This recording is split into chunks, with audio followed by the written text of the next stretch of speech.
पाहुयात गावाकडच्या बातम्या वेगवान स्वरूपात। नांदेडच्या वाई बाजार सर्कल परिसरात ढगफुटी सदृश पाऊस झालाय। गावात रस्त्यावर पाणी साचलं असून अनेक घरं आणि दुकानांमध्ये पाणी शिरलंय, त्यामुळे ग्रामस्थांचं मोठं नुकसान झालंय।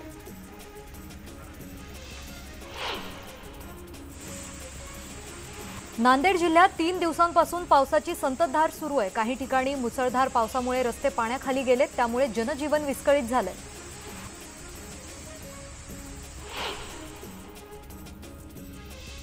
नांदेडच्या विष्णुपुरी धरणाचे 4 दरवाजे उघडले असून 2614 क्युसेकनं विसर्ग सुरू आहे। धरण क्षेत्रात 3 दिवसांपासून पाऊस सुरू आहे, त्यात इतर धरणातून पाणी सोडल्यानं गोदावरीच्या पाणी पातळीतही वाढ झाली आहे, त्यामुळे विष्णुपुरी धरणातून पाणी सोडण्यात आलंय।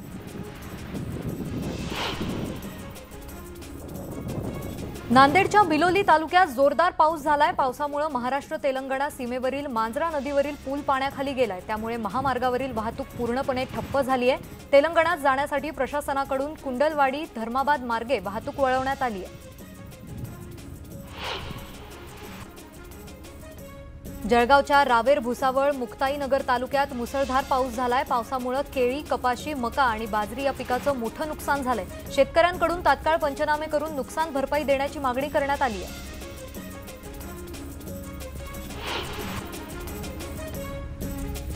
बुलडाण्याच्या संग्रामपूर तालुक्यातील लांडनापूरमध्ये मुसळधार पाऊस झालाय। पावसामुळे कपाशीचं पीक जमीनदोस्त झालंय। दरम्यान प्रशासनानं तात्काळ पंचनामे करून नुकसान भरपाई देण्याची मागणी शेतकऱ्यांकडून करण्यात येते आहे।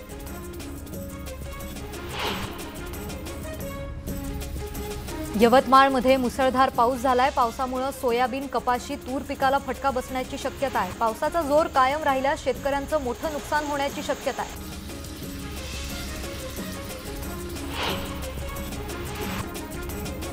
अहमदनगरच्या राहतामधील व्यापारी संकुलात पावसाचं पाणी शिरलंय, त्यामुळे व्यावसायिकांचं मोठं नुकसान झालंय। या संदर्भात महसूल मंत्री राधाकृष्ण विखे पाटलांनी पाहणी केली आहे। दरवर्षी पावसाळ्यात पाणी साचत असल्यामुळे या संदर्भात चौकशी करून कारवाईचे आदेश त्यांनी यावेळी दिले।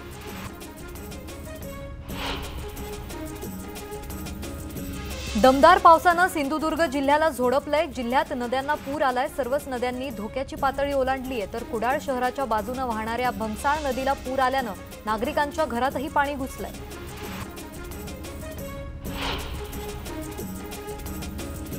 यवतमाळच्या झरी तालुक्यातील पिवरडोल गावालगत असलेल्या नाल्यावर पूलच नाहीये, त्यामुळे शेतकऱ्यांना शेतात जाताना तारेवरची कसरत करावी लागतेय। त्यामुळे या ठिकाणी पूल उभारावा या मागणीचं निवेदन गावकऱ्यांनी जिल्हाधिकाऱ्यांना दिलंय।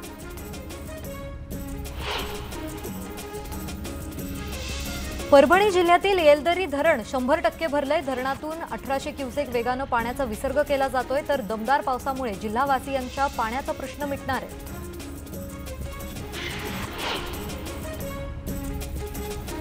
कोल्हापुरात पावसाचा जोर वाढलाय, यामुळे राधानगरी धरणाचे स्वयंचलित दरवाजे पुन्हा उघडण्याची शक्यता आहे। राधानगरी धरणातून विसर्ग वाढवण्यात आलाय।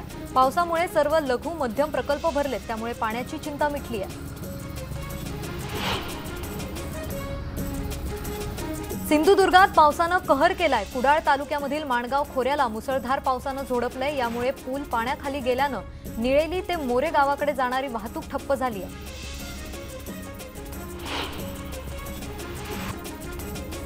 सिंधुदुर्गात मुसळधार पावसामुळे 26 गावांचा संपर्क तुटलाय। माणगाव खोऱ्याला पावसानं अक्षरशः झोडपून काढलं असून आंबेरी पुलावरून वाहनं अडकून पडली आहेत, तर भात शेतीचंही मोठं नुकसान झालंय।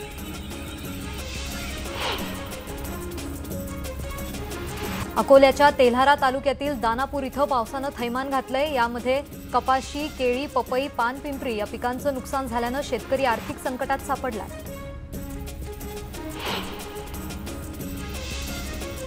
वर्धा जिल्ह्यातील काही भागात मुसळधार पाऊस झालाय। या पावसाचा शेती पिकाला फायदा होणार असला तरी काही भागात शेतीचं नुकसान झालंय, तर दमदार पावसामुळे लोअर वर्धा प्रकल्पाचे 13 दरवाजे उघडले।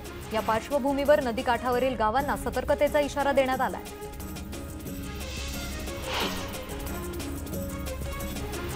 जुन्नरमध्ये मुसळधार पावसामुळे ओढे नाले तुडुंब भरून वाहू लागले, तर जमिनीतही मोठ्या प्रमाणावर पाणी मुरल्यानं बागायती पटातल्या विहिरी अनेक वर्षांनंतर प्रथमच ओव्हरफ्लो झाल्यात। मात्र हे पाणी शेतात साचल्यानं शेतीचं नुकसान झालंय।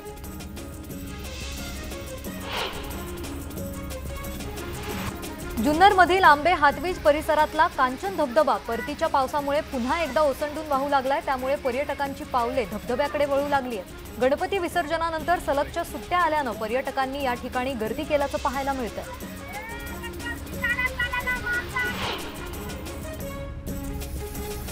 अमरावती येथील शिवाजी शिक्षण संस्थेची संचालक पदाची निवडणूक आज होतीये। दरम्यान मुसळधार पाऊस सुरू असल्यानं मतदान केंद्रावरील प्रवेशद्वारावर मोठ्या प्रमाणावर पावसाचं पाणी साचलंय। त्यामुळे ये-जा करणाऱ्यांची मोठी गैरसोय होतीये।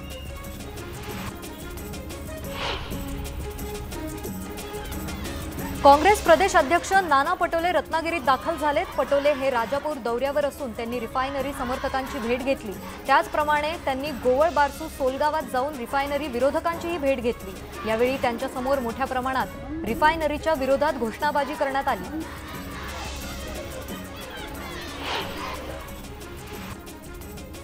अमरावतीत शिवाजी शिक्षण संस्थेच्या निवडणुकीवेळी मतदान केंद्रावर 2 गटात राडा झाला। यावेळी पोलीस आणि कार्यकर्त्यांमध्ये वाद झाला असून पोलिसांनी कार्यकर्त्यांवर लाठीचार्ज केल्यानं एकच गोंधळ निर्माण झाला।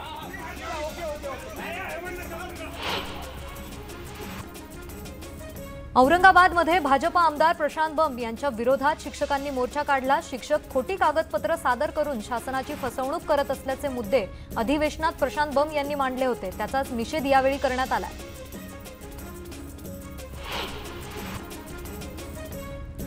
अकोल्यात शेतकरी संघटनेच्या महिला आघाडीनं महावितरण कार्यालयावर धडक मोर्चा काढला। तेल्हारा वीज वितरण कार्यालयातील कर्मचारी आणि अधिकारी फोनवर प्रतिसाद देत नाहीत। पाऊस झाल्यास विजेचे खांब कोसळण्याच्या घटना घडल्या। अशा वेळी त्वरित वीज पुरवठा खंडित न केल्यास नागरिकांच्या जीवाला धोका निर्माण होतो। त्यामुळे असे प्रकार घडू नये या संदर्भात मागणी करण्यात आली आहे।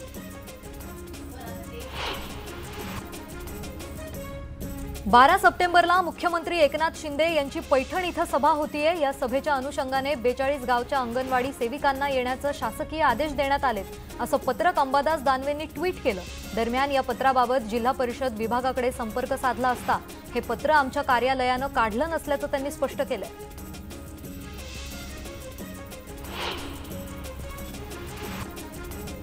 चिपळूणमधील शिवसेनेचे तालुका प्रमुख प्रताप शिंदे यांनी युवा सेनेच्या पदाधिकाऱ्यांशी संवाद साधत कोणत्या प्रलोभनाला युवकांनी बळी पडू नये असे आवाहन केले। तर 16 सप्टेंबर रोजी आदित्य ठाकरे यांच्या दौऱ्याच्या पार्श्वभूमीवर चिपळूणमध्ये जमलेल्या हजारो युवा सैनिकांनी शिवसेनेच्या सोबत राहू अशी ग्वाही देत जोरदार घोषणाबाजी केली आहे। केंद्रीय मंत्री प्रल्हाद पटेल शिर्डी दौऱ्यावर आहेत। भाजपच्या मिशन 144 अंतर्गत आगामी निवडणुकांसाठी रणनीती ठरवण्यात येणार आहे। कोपरगाव, शिर्डी, संगमनेर या ठिकाणी पदाधिकारी मेळावे घेऊन मार्गदर्शन करण्यात येत आहे। उस्मानाबादेत श्रेयवादाच्या लढाईतून शिवसेना खासदार ओमराजे निंबाळकर यांनी आमदार राणा जगजित सिंग यांच्या पाटलांवर निशाणा साधलाय।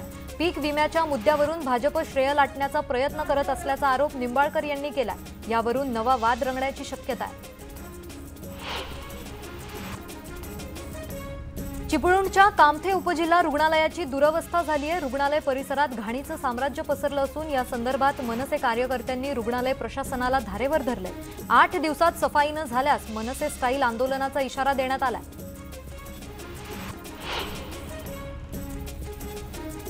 कोल्हापुरातील गणेश विसर्जन मिरवणुकीतील धक्कादायक व्हिडिओ समोर आलाय। विसर्जन मिरवणुकीतील मार्गात अडथळा ठरणारी कार कार्यकर्त्यांनी पलटी केली आहे। गांधी मैदान परिसरातील हा व्हिडिओ असून सध्या चांगलाच व्हायरल होतोय।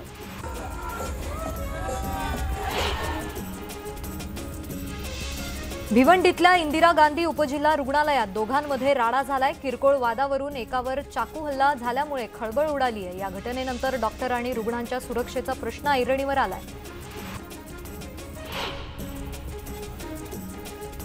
वर्ध्यात धावत्या कारने अचानक पेट घेतली आहे। सुदैवानं यात कोणतीही जीवितहानी झालेली नाही। वर्धा नदीच्या पुलावर कारमधून थेट धूर येत असल्यामुळे चालक आणि प्रवासी वेळीच बाहेर पडले। त्यानंतर काही वेळातच कारनं पेट घेतलाय।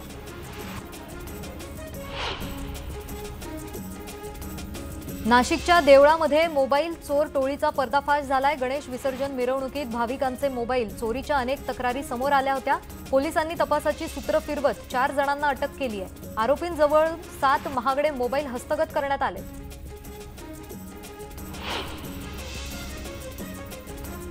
शिर्डी अहमदनगर महामार्गाची दुरवस्था झाली आहे। रस्त्यावर मोठमोठे खड्डे पडले आहेत। या खड्ड्यामुळे अपघातांचं प्रमाण वाढलंय। हा महामार्ग केंद्राकडे वर्ग झालेला असून सुरू असलेले काम ठेकेदारानं बंद केलंय।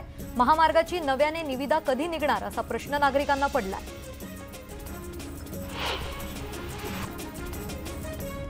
पालघरमध्ये मुंबई अहमदाबाद महामार्गावर सिग्नल आणि फलक बसवण्यात आलेत। सायरस मिस्ट्रीच्या कार अपघातानंतर प्रशासनाने तातडीने पावलं उचलत 8 दिवसात चारोटी इथं सूचना फलक बसवले।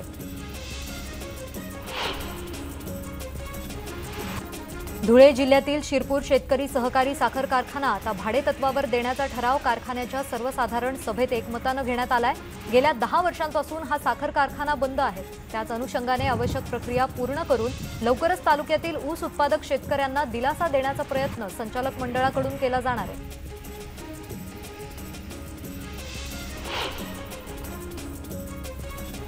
पंतप्रधान किसान सन्मान योजनेसाठी शेतकऱ्यांना केवायसी अपडेटसाठी शेतकऱ्यांकडून मुदतवाढ देण्याची मागणी करण्यात येते।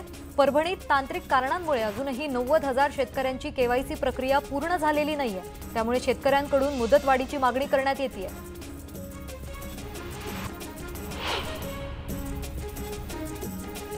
खत विक्रीत अनियमितता आढळल्यानं 6 कृषी केंद्राचे परवाने निलंबित करण्यात आले, तर 14 कंपन्यांचा 163 मेट्रिक टन खतसाठा गोठवण्यात आल्याची माहिती समोर आली आहे। भंडारा जिल्ह्याच्या लाखनी तालुक्यात कृषी विभागाच्या भरारी पथकाने ही कारवाई केली आहे। बुलडाणा जिल्ह्यात एका नव्या रोगानं डोकं वर काढलंय। स्क्रब टायफस या जीवघेण्या रोगाची तब्बल 21 लोकांना लागण झाली आहे। चिगर माइट्स नावाच्या कीटकामुळे हा रोग होत असल्याची माहिती आरोग्य यंत्रणेकडून देण्यात येते।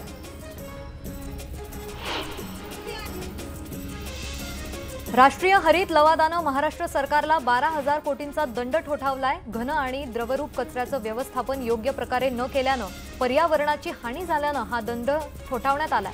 येत्या 2 महिन्याच्या आत हा दंड भरण्याचे आदेश राज्य सरकारला देण्यात आले। पुणे नगर महामार्गावर भीषण अपघात झालाय। भरधाव कंटेनरनं एका कारला तब्बल 2 किलोमीटर फरफटत नेलं। अपघाताचा सर्व थरार सीसीटीव्ही मध्ये कैद झालाय। अपघात इतका भयंकर होता की भरधाव कंटेनरने फरफटत नेताना महामार्गावर आगीच्या ठिणग्या पाहायला मिळाल्या।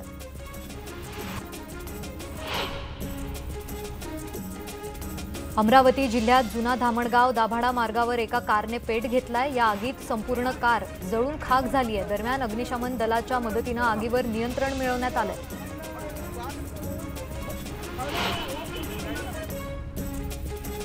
रत्नागिरीत खेड कळमनी रेल्वे स्थानकादरम्यान तरुणाचा अपघात झालाय। गर्दीमुळे तोल जाऊन एक जण रेल्वेतून पडलाय। सुकिवली गावाजवळ अपघात झाला असून जखमी तरुणावर सध्या उपचार सुरू आहेत। उल्हासनगर महापालिकेनं गणेश विसर्जनासाठी बनवलेल्या विसर्जन घाटातील पाण्यात बुडून एका 5 वर्षीय मुलाचा मृत्यू झालाय। या ठिकाणी सुरक्षा रक्षकाची नेमणूक गरजेची असताना महापालिकेनं कोणतीही काळजी न घेतल्यानं हा अपघात झाल्याचा आरोप या चिमुकल्याच्या कुटुंबियांकडून केला जातोय।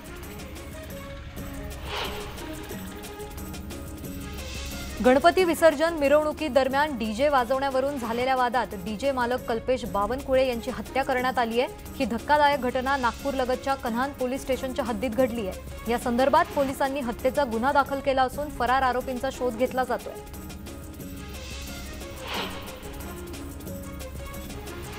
जळगावच्या चोपडा तालुक्यातल्या मंगळूरमध्ये चोरट्यांनी ट्रान्सफॉर्मरमधले साहित्य लंपास केलंय। वीज पुरवठा खंडित झाल्यामुळे शेतकऱ्याच्या अडचणी वाढल्यात। नियमित पाऊस नाही, त्यातच वीज पुरवठा खंडित झाल्यामुळे खरीप पीकही संकटात सापडली आहे।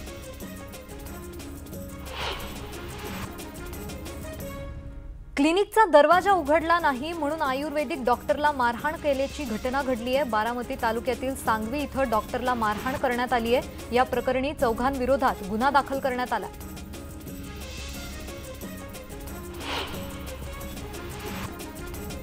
भिवंडीतल्या फेनेगाव इथं वराळा देवी तलावात एका व्यक्तीचा मृतदेह आढळलाय। मात्र तलावात पडून त्याचा मृत्यू झाला की त्यांनी आत्महत्या केली या दृष्टीने पोलीस तपास करतात।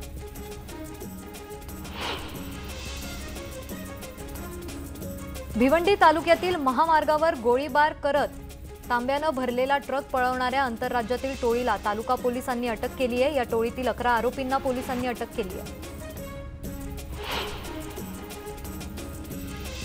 अमरावतीच्या पंचवटी परिसरात अनोळखी बॅग आढळून आल्यानं एकच खळबळ उडाली। यानंतर बॉम्ब शोधक पथकाला पाचारण करण्यात आलं, तर या बॅगेत कोणतीच आक्षेपार्ह वस्तू न सापडल्यानं सर्वांनी सुटकेचा निश्वास सोडला। मावळमधल्या नाणेकरवाडीत राज्य उत्पादन शुल्क विभागानं छापा टाकून बनावट देशी दारू बनवणाऱ्या टोळीचा पर्दाफाश केलाय। यावेळी 2,10,000चा मुद्देमाल जप्त करण्यात आलाय। या प्रकरणी 2 जणांना ताब्यात घेण्यात आलंय। पंढरपुरातील श्री विठ्ठल रुक्मिणी मंदिर शासनाच्या ताब्यातून मुक्त करण्यासाठी भाजप नेते सुब्रमण्यम स्वामीकडून हालचाली सुरू आहेत। मुंबई हायकोर्टात ते याचिका दाखल करणार असून या संदर्भात त्यांनी दिल्लीत कायदेतज्ञांशी चर्चा केली आहे।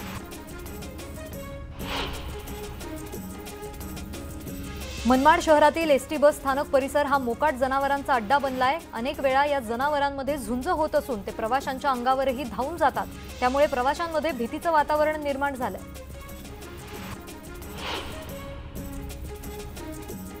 धुळे जिल्ह्यात लंपी स्किन आजाराचा प्रादुर्भाव वाढतोय। जिल्ह्यातील 71 दुधाळ जनावरांना या आजाराची लागण झाली आहे, तर एका जनावराचा मृत्यू झालाय। जिल्ह्यातील धुळे, शिंदखेडा आणि साक्री या 3 तालुक्यांमध्ये लंपी आजारानं बाधित जनावरं आढळून आली आहेत।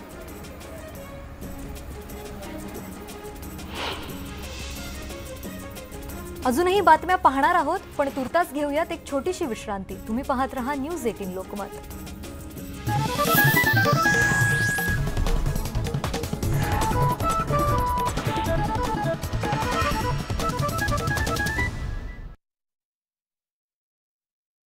DN नगर मेट्रो 2A आणि दहिसर अंधेरी मेट्रो 7 मार्गिकांच्या पहिल्या टप्प्याला अद्याप प्रवाशांकडून पाहिजे तसा प्रतिसाद मिळालेला नाही। पहिल्या टप्प्यातील मार्गिकावरून धावणाऱ्या मेट्रोतून दर दिवशी 3.5 लाख प्रवासी प्रवास करत असल्याचा दावा करण्यात येतोय।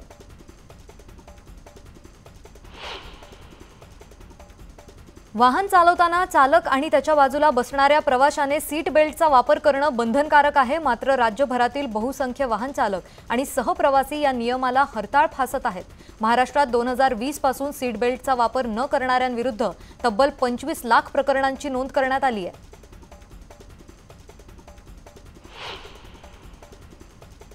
एसी लोकलला असलेला प्रवाशांचा विरोध अद्यापही कमी झालेला नाही। सामान्य लोकल रद्द न करता मधल्या वेळेत एसी लोकल चालवायला हरकत नाही अशी भूमिका प्रवाशांनी घेतली आहे। खत विक्रीत अनियमितता आढळल्यानं 6 कृषी केंद्राचे परवाने निलंबित करण्यात आले, तर 14 कंपन्यांचा 163 मेट्रिक टन खतसाठा गोठवण्यात आल्याची माहिती समोर आली आहे। भंडारा जिल्ह्याच्या लाखनी तालुक्यात कृषी विभागाच्या भरारी पथकाने ही कारवाई केली आहे। बुलडाणा जिल्ह्यात एका नव्या रोगानं डोकं वर काढलंय। स्क्रब टायफस या जीवघेण्या रोगाची तब्बल 21 लोकांना लागण झाली आहे। चिगर माइट्स नावाच्या एका कीटकाच्या चाव्यामुळे हा रोग होत असल्याची माहिती आरोग्य यंत्रणेकडून देण्यात आली आहे। कोल्हापुरात पावसाचा जोर वाढलाय, यामुळे राधानगरी धरणाचे स्वयंचलित दरवाजे पुन्हा उघडण्याची शक्यता आहे। राधानगरी धरणातून विसर्ग वाढवण्यात आलाय। पावसामुळे सर्व लघु मध्यम प्रकल्प भरलेत, त्यामुळे पाण्याची चिंता मिटली आहे। सिंधुदुर्गात पावसानं कहर केलाय। कुडाळ तालुक्यामधील माणगाव खोऱ्याला मुसळधार पावसानं झोडपलंय, यामुळे पूल पाण्याखाली गेल्यानं निळेली ते मोरे गावाकडे जाणारी वाहतूक ठप्प झाली आहे।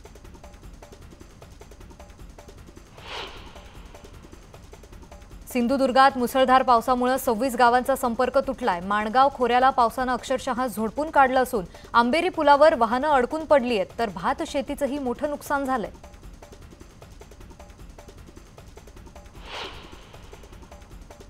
अकोल्याच्या तेल्हारा तालुक्यातील दानापूर इथं पावसानं थैमान घातलं। यामध्ये कपाशी, केळी, पपई, पान, पिंपरी या पिकाचं नुकसान झाल्यानं शेतकरी आर्थिक संकटात सापडलाय।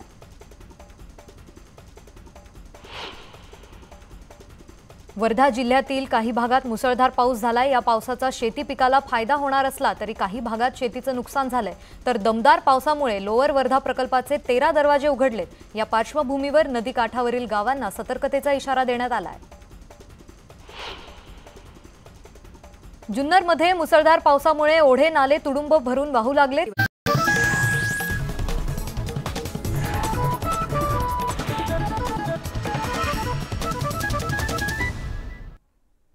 ब्रेक नंतर आपलं पुन्हा एकदा स्वागत। पाहुयात उर्वरित गावाकडच्या बातम्या वेगवान स्वरूपात।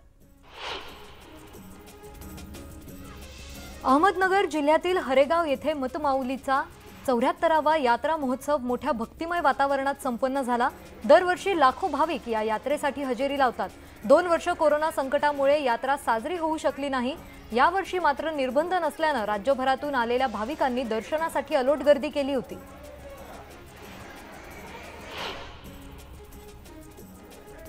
सांगलीतल्या वाळवा तालुक्यातील शिरगाव येथे सिद्धेश्वर मंदिरात मानाच्या वस्तू आणि पदार्थांचा लिलाव पार पडला। या लिलावात मानाच्या नारळाचा विक्रमी किंमत मिळाली।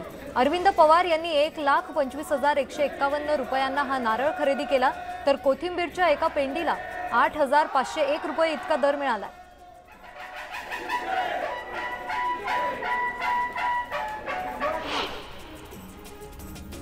आणि यासोबतच गावाकडच्या बातम्यांमध्ये वेळ झाली इथेच थांबण्याची। राज्यासह देशभरातील इतर ताज्या बातम्यांसाठी तुम्ही पाहत रहा न्यूज 18 लोकमत।